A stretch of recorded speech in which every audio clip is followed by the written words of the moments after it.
ये wild card entry के रूप में है विश्व कप में और अभी तक इस टूर्नामेंट को अपने नाम किया है। Let's go Ahmedabad.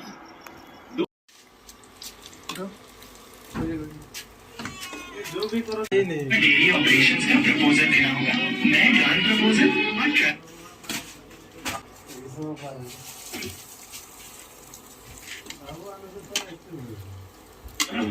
बिल लगा के बोला कि सब सामान पैक कर लो घर भेज दो। तुम तो गाड़ी इतना तेज चलाते हो। तो अभिषेक भैया आप तो इसको धोएंगे ना? जो जी यू टर्न लिया इट्स ओके बेटा। बेडशीट को इसके पास बैठने के लिए नीचे पन्ना फाड़ा हो जाएगा।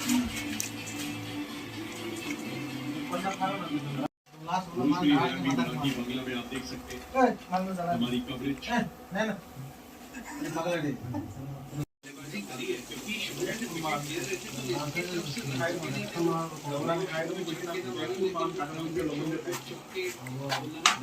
चलाते